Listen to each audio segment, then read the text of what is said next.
علی رسولہ الکریم اما بعد۔ میرے محترم بزرگوں، اسلامی بھائیوں، آج کا بیان قرآن کریم کے 14ویں جز کی تلاوت پر مشتمل ہے۔ رات تراویح میں قرآن کریم کی 2 سورتیں تلاوت فرمائی گئی ہیں، سورۃ الحجر، سورۃ النحل۔ ہجر اور حجر میرے بھائی، اس کے معنی پتھر کے آتے ہیں، حجر کے معنی پتھر آتا ہے۔ اس سورہ کا نام اسی سورت کے ایک آیت سے مشتمل ہے، ماخوذ کیا گیا ہے۔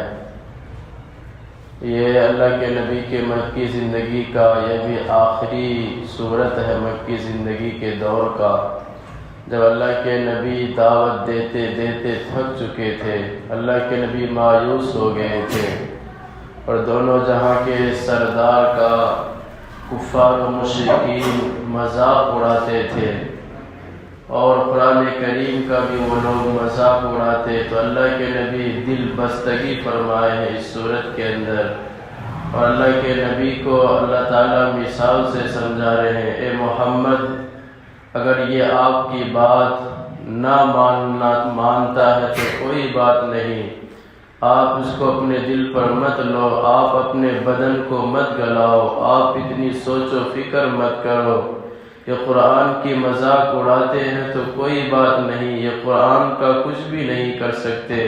اسی صورت کے اندر میرا اللہ فرماتا ہے، اِنَّا نَحْنُ نَزَّلْنَا الذِّكْرَ وَإِنَّا لَهُ لَحَافِظُونَ۔ اے محمد، قرآن تو میرا ذکر ہے، اس کی حفاظت کی ذمہ داری میں نے خود لے رکھی ہے، اس کا کوئی بھی بال بیقا یہ کفار و مشرکین کر ہی نہیں سکتا۔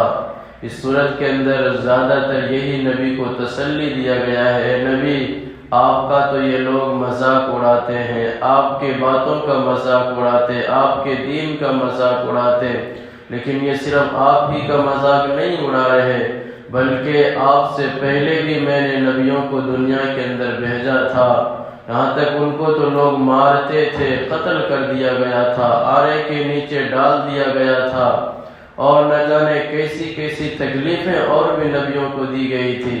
اے محمد، آپ فکر نہ کریں، آپ زیادہ اس کی باتوں کو دل پر نہ لیں۔ اس صورت کے اندر یہی بتایا گیا ہے، جو کفار و مشرکین کی ہر دھرمی کی وجہ سے اللہ کے نبی زیادہ تر پریشان رہا کرتے تھے، اور وہ لوگ کہا کرتے تھے کہ محمد، ہم تو تمہاری اتنی مخالفت کرتے ہیں، اتنے تمہارے مذاق اڑاتے ہیں، ہم تم کو پاگل کہتے ہیں، دیوانہ کہتے ہیں، مجنوں کہتے ہیں، لیکن پھر بھی تم اللہ کا سے بول کر عذاب کیوں نہیں منگا لیتے؟ تو آگے سورہ نحل آتا ہے، اس میں میرا اللہ فرماتا، اتا امر اللہ فلا تستعجلوا۔ اے نبی فرماتے ہیں، اللہ کہتا ہے محمد ان کو بتا دو، اتا امر اللہ، اللہ کا حکم آ چکا ہے، اللہ کا عذاب آ چکا ہے، فلا تستعجلوا، تم لوگ جلدی نہ مچاؤ، اتا امر اللہ فلا تستعجلوا، سبحانہ وتعالی عما یشرکون، اللہ تعالیٰ کی ذات پاک ہے تم سے، یعنی جو تم لوگ شرک کرتے ہو، اور اس چیز سے میرا اللہ بالا تر ہے۔ میرے بھائی، سورۃ النحل جو ہے، نحل کے معنی شہد مکھی آتا ہے، شہد کی مکھی۔ اس سورت کا بھی اسی آیت کا ایک حرف سے، ایک ورڈ سے اس کا نام لیا گیا ہے۔ اس سورت کے اندر میرا اللہ اپنی نعمتیں گنواتا ہے، میرا اللہ کہتا ہے محمد ان کو ذرا میری نعمت تو بتا، میں نے اس کو کیسی کیسی نعمتیں دی ہے۔ خلق الانسان من نطفۃ فاذا هو خصیم مبین، ارے میں نے تم کو تو ایک گندے پانی سے پیدا فرمایا ہے۔ آگے میرا اللہ فرماتا، والخیل والبغال والحمیر لترکبوها وزینہ، میں نے تم کو گھوڑا دیا، کھچر دیا، گدھا دیا، تمہاری سواری کے کام آئے۔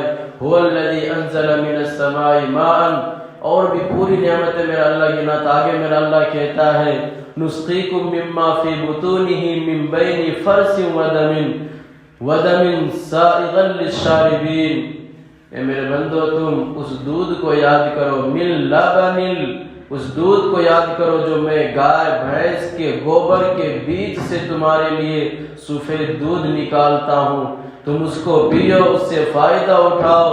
آگے میرا اللہ فرماتا ہے وَسَخَّرَ لَكُمُ اللَّيْلَ وَالنَّهَارَ، رات دن میں تو میں نے تمہارا غلام بنا دیا ہے، سورج اور چاند کو میں نے تمہارا غلام بنا دیا ہے کہ تمہاری وہ تابع داری کرے، وقت پر وہ نکلے، لیکن پھر بھی تم مجھے چھوڑ کر مشرکانہ کام کرتے ہو، اللہ کو چھوڑ کر غیر اللہ کی پوجا کرتے ہو۔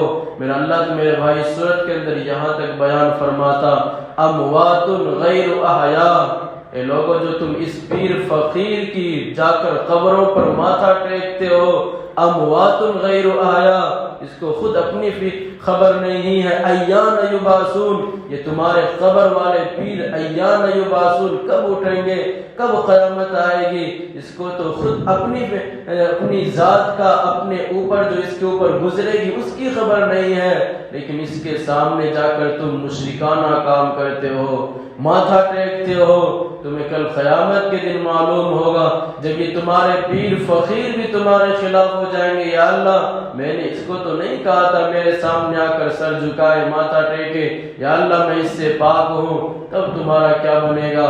اور اسی صورت کے اندر میرے بھائی میرا اللہ بہت زیادہ اپنی نعمتیں گنواتا ہے، کہتا ہے ذرا اس شہد کی مکھی کو بھی یاد کرو جو پہاڑوں میں پھول کے باغوں میں جا کر رس چوس کر لاتی ہے، چھتا اکٹھا کرتی ہے، لیکن پھر تم اس شہد سے فائدہ اٹھاتے ہو۔ نحل کے معنی ہی شہد مکھی کا آتے ہیں۔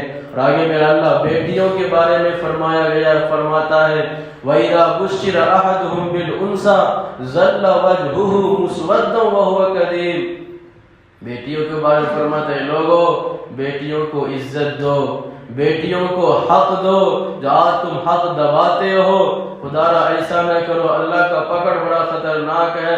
میرا اللہ کی صفات جو رحیم ہے تو میرا اللہ کا صفات قہار بھی ہے، پکڑنے والا بھی ہے۔ میرا اللہ فرماتے ہیں لوگوں شرم کی وجہ سے اور اپنی عزت جو تم سمجھتے ہو بیٹا پیدا ہونے میں عزت ہے، بیٹی میں ذلت ہے، یہ نہ سمجھو ہر چیز کا مالک اللہ ہے۔ بیٹی کو شرم کی وجہ سے زندہ قتل نہ کرو، زندہ درگور نہ کرو۔ اس لیے کفار و مشرکین کے یہاں جب زمانہ جاہلیت میں بیٹی پیدا ہوا کرتا وہ اپنے آپ کو ذلیل سمجھتے تھے کہ میرے یہاں بیٹی پیدا ہو گئی، اب مجھے دوسرے کا غلام بننا پڑے گا، اس کے لیے شوہر انتخاب کرنا پڑے گا، اس کے سامنے جھکنا پڑے گا۔ حالانکہ وہ اس کو چھوڑ کر نہ جانے کس پتھر کے سامنے جھکتے تھے، لیکن بیٹی پیدا ہونے کو وہ ذلت سمجھتے۔ اسی لیے میرا اللہ فرماتا وَإِذَا بُشِّرَ أَحَدُهُم بِالْأُنثَىٰ ظَلَّ وَجْهُهُ مُسْوَدًّا وَهُوَ كَظِيمٌ۔ اور شہد کی مکھی کے بارے میں میرا اللہ فرماتا ہے فِيهِ شِفَاءٌ لِلنَّاسِ، اے لوگوں میں نے شہد کے اندر تمہارے لیے شفا رکھا ہے، میں نے تمہارے لیے جانوروں کو سواری کے لیے کام آنے کے لیے پیدا فرمایا، لیکن پھر بھی تم ہو مشرکانہ انداز پہ جانوروں کی طرح زندگی بسر کر رہے ہو۔ خدا پتھروں کو پوجا چھوڑ دو، نبی کی مخالفت کرنا چھوڑ دو، ایک اللہ کی طرف آ جاؤ۔ اللہ اپنے انعام گنا کر اس صورت کے اندر مکہ کے کفار و مشرکین کو سمجھانے کی کوششیں کر رہے ہیں۔ اور بھی صورت کے اندر واقعات آئے ہیں، نبیوں کے ایک دو واقعات بھی آئے ہیں، سمجھانے کے طور پر ان کا واقعہ بیان کر کے اللہ کے نبی سمجھا رہے دیکھو پچھلے نبی بھی آئے، ان کی بھی قوم نے ان کی بات نہ مانی تو اللہ نے ان کے ساتھ کیا معاملہ کیا۔ اور آخر میں میرے بھائی میں آپ کو کہنا چاہوں گا رمضان کا مہینہ ہے، خدا را میرے بھائی نماز کی پابندی کریں، تراویح کی پابندی کریں۔ آج ہمارا یہ مزاج بنا ہوا ہے روزے رکھنے کا بھی، تراویح کا نماز کی بھی۔ شروع میں ہم 5 دن تراویح اور روزہ رکھ لیے، پھر اخیر میں رکھ لیں گے، پھر بیچ میں رکھ لیں گے، پورا کا پورا مہینہ کا روزہ ہو جائے گا۔ اگر آپ سے کوئی کہے کہ مہینے کا شروع کے 1 دن یا 5 دن کے اندر کھا لو اور لاسٹ کے 5 دن کے اندر کھا لینا، بیچ کے 5 دن کے اندر کھا لینا اور پورے مہینے کیا آپ رہ سکتے ہیں؟ نہیں میرے بھائی، خدا را یہ ترکیب، یہ ترتیب جو آپ نے خود اپنے اندر گڑھ لیا ہے اس سے باز آ جاؤ۔ یہ ہم بہت سخت گناہ کرتے ہیں، شروع میں جوش میں تو خوب روزے رکھتے، خوب نماز اور تراویح کی پابندی کرتے، دھیرے دھیرے بالکل کم ہو جاتے ہیں۔ خدا را ایسا نہ کرے۔ یہ مہینہ برکتوں کا ہے، رحمتوں کا ہے، مغفرتوں کا ہے۔ خدا را اس مہینے کی اہمیت کو سمجھیں، اور ایک مسائل جو میں سوچ رہا تھا آپ کے سامنے آ جائے۔ شاید آپ میں سے ہر کوئی اس مسئلے میں شک میں ہوگا۔ جو آج ہم تراویح کی نماز پڑھتے ہیں، کسی بھائی نے یہ مسئلہ پوچھا تھا، اس لیے میرے ذہن میں آیا، میں آپ کو بتا دیتا ہوں۔ جو آج ہم تراویح کی نماز پڑھتے ہیں، بہت سارے لوگوں کا تراویح کی رکعت چھوٹ جاتی ہے، ہم اس کو چھوڑ دیتے ہیں یا کیسے پڑھتے ہیں مجھے معلوم نہیں۔ میرے بھائی کتابوں کے اندر آتا ہے، آپ کو لیٹ ہو گیا نماز کے اندر آنے میں، یا تراویح کی کچھ رکعتیں رہ گئی ہے، تو آپ آنے کے بعد جس کے بغل میں آپ نماز پڑھ رہے ہیں تراویح کی، سب سے پہلے آپ فرض پڑھیں اور سنت چھوڑ دیں، تراویح میں شامل ہو جائیں۔ عشاء کی فرض آپ پڑھیں، سنت چھوڑ دیں، تراویح میں شامل ہو جائیں، تراویح کے بعد سنت ادا کریں، یہ مسئلہ ہے۔ اور جتنی رکعتیں تراویح کی آپ کی رہی ہے، بغل والے سے پوچھ لیں کتنی رکعت ہوئی۔ اور جو 4 رکعت میں تسبیحات کے لیے ہم بیٹھتے ہیں، امام جو رکتے ہیں اور تسبیحات جو پڑھتے ہیں، اگر آپ کو اپنے اوپر اتنا بھروسہ ہے کہ ہم اس جو 4 رکعت میں بیٹھتے ہیں، اتنے وقت میں ہم 2 رکعت تراویح کی جو چھٹی ہے اس کو پڑھ لیں گے تو پڑھ لیں۔ اگر بھروسہ نہیں کہ امام پھر شروع کر دیں گے تو خدا را ایسا نہ کریں کہ ادھر امام تراویح پڑھتے رہے اور ادھر آپ الگ سے تراویح پڑھتے نہیں۔ جتنی رکعتیں چھوٹی ہیں دوسرے سے معلوم کر لیں۔ تراویح کے بعد عشاء کی سنت بھی اور تراویح کی چھٹی ہوئی رکعت بھی آپ پورا کریں، تب آپ کا تراویح مکمل ہوگا۔ بہت سارے آخر میں آتے ہیں، لاسٹ کا جو رکعت چھوڑتا وہ پورا ہی نہیں کرتے۔ اور وتر کی نماز جو مسلمانوں ہم پڑھتے ہیں، جو آج جماعت کے ساتھ وتر کی نماز پڑھتے ہیں، ہم یہ نہ سمجھیں امام کے ساتھ جو بھی نماز پڑھیں گے ثنا کے بعد صرف خاموش رہیں گے، نہیں، بلکہ ثنا کے بعد 2 رکعت میں ہم خاموش رہیں گے۔ تیسری رکعت وتر کی جو امام اللہ اکبر کہہ کے ہاتھ باندھتے ہیں، اس کے بعد ہم خاموش نہیں رہیں گے، ہم بھی امام کے ساتھ دعائے قنوت پڑھیں گے۔ اگر آپ کو دعائے قنوت نہیں یاد ہے تو دعائے معصورہ پڑھیں گے، اللہم انی ظلمت نفسی۔ اگر وہ بھی آپ کو یاد نہیں ہے تو سورہ فاتحہ پڑھیں گے، وہ بھی یاد نہیں تو صرف بسم اللہ بسم اللہ پڑھتے رہیں گے، آپ کی وتر کی نماز ہو جائے گی۔ وتر کی نماز میں تیسری رکعت میں جب امام اللہ اکبر کہہ کے ہاتھ باندھتا ہے تو امام کے ساتھ ہمیں بھی دعائے قنوت پڑھنا ہے۔